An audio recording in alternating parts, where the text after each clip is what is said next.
Łukasz Napora was a co-creator of one of Poland's biggest music festivals, Audio River. He was there from the inception until 2017 and was responsible for marketing, public relations and partly for the programme. Every year was a sellout from 2013 onwards, and the event now gathers 30,000 people over 3 days. Łukasz is currently working as a freelance consultant and helps all kinds of music and brands with getting their message across. His list of clients include jazz pianist Paweł Kaczmarczyk, Warsaw Club Sketch Night, as well as an international PR agency, Grayling. He also gives lectures on public relations at the Academy for Music Managers. Łukasz used to be a music journalist for over 15 years. He was the editor-in-chief of T-Mobile Electronic Beats show on 4Fun TV and was co-responsible for electronicbeats.pl. Prior to that, he had his own show on Polish Radio 4,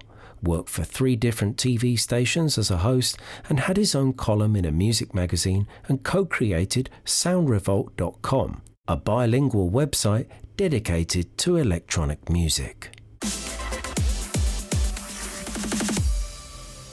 Welcome to Poland Daily Culture. I'm John Carter, and on this week we'll be looking into Polish electronic music. I'm joined by my guest today, Mr. Łukasz Napora. Hello. Welcome to the show. This is kind of something that, therefore, I would just sort of be vaguely familiar with, many years ago, so for me, like I at least knew the name Scalpel at that time, and That's great. But we were at that time we weren't that strong production-wise. I think the equipment, I don't know, maybe the money, the time we can spend on making music, I think is the problem right now as well. But we've never had too many producers.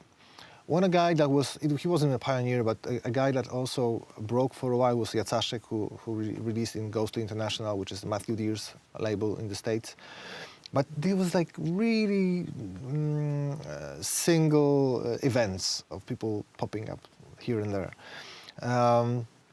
Cats and Dogs were also like a big thing, and they are still. But that's not the pioneer. They were not pioneers. They broke in like 2000-ish, let's say. But the electronic music in Poland emerged DJ-wise and club-wise. Like the first club in Warsaw was founded in 1992. I think, if I don't mix it up, it was called Fabryka, or.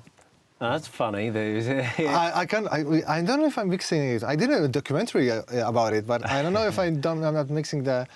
I wonder if they sort of touched on that, referenced it. The biggest club in London is Fabric. Yes. And I wonder if they took a little element. I don't think so. No. Unheard of in Britain. I think I'm mixing it up, but there was a club, and people like Ecstasy was playing there, Bogusz Jr. So there was a big DJ scene. People were going to Berlin to buy vinyls, and that's how the DJ scene was growing. Yeah.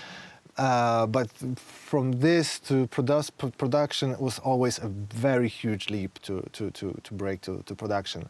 So for many years we only had DJs. And we didn't have too many producers, and if we had producers, we had them locally, and they sounded locally. Pots and pans. Yeah, probably.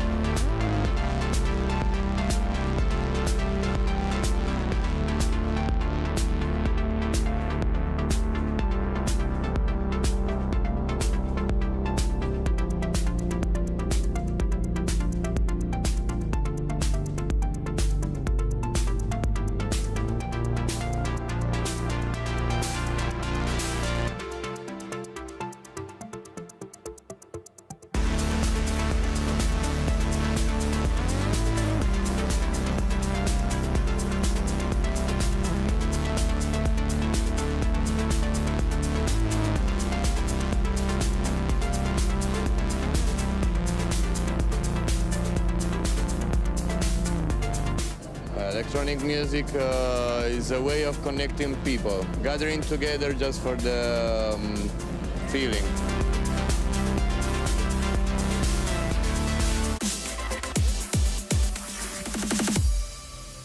You know, there was maybe I'm reading too much into it, or I kind of focused on a particular few artists, but I did notice that there were quite a few producers, DJs, who tended to be from west of Poland. I don't know, Wrocław, Szczecin, etc. And so I wonder if, therefore, because they were bordered with Germany, that they had greater opportunity, or at least to cross into Germany, and therefore influenced by what was going on across the border. And one of the fastest growing scene in Poland was Poznań.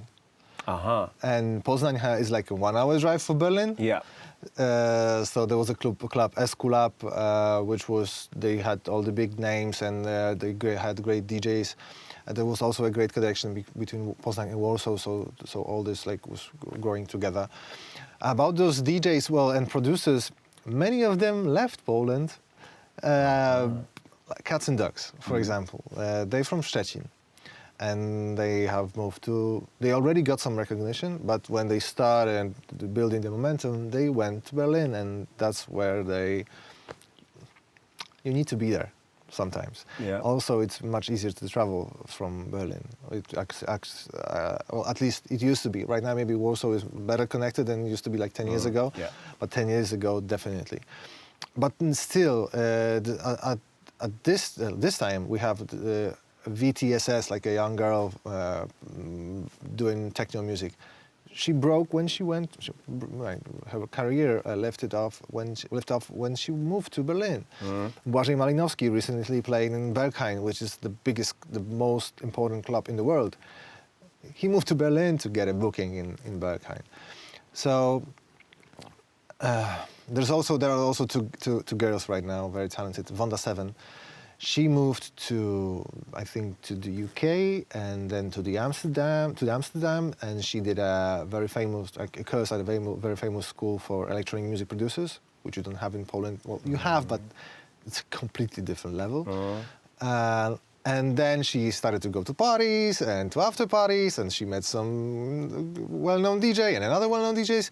So you need to have the personal connections to be able to release something on a label, because they get tons of music, the people that run the labels, and sometimes you just need to know the person in person to have this. So a lot of the Polish people that are famous outside of Poland are already outside of Poland.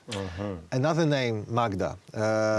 It was actually funny because I was living in Pińczów, and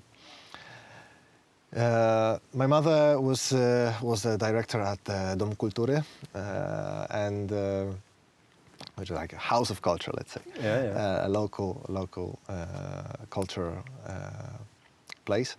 And she had a friend who was like a painter and a sculptor, and he knew that I was already listening to electronic music, like Prodigy, Chemical Brothers. That was like 96, 7. And he said, my cousin is living in Boston, in Detroit, and she's making some music for fashion shows, and would you like to check it? I said, yeah, give me the CD. So he gave me the CD, and I listened to it, and it was unlistenable for me at that time. It was like clicky, clacky, like Detroit techno minimal stuff. And then 5 years later, I'm in Warsaw, I'm already a journalist, and I hear about a Polish girl called Magda being in the crew of one of top DJs in the world, Richie Houghton. And I'm like, Magda. I remember some Magda from Detroit. And it's the same girl, I had her promo. I think it's worth something now, wow. The city. So it's funny how these things interact. And she was actually from my city, from the city, from a little, from the countryside. I remember picking up my mother from her house on one night. Wow. So it's we almost met at that time. And she's big, she's huge, but still, she broke when she moved. Mr. Łukasz Napora, thank you very much for joining us. Thank you for having me. Thank you. Join us next time on Poland Daily Culture, and we'll be back again same time tomorrow. Goodbye.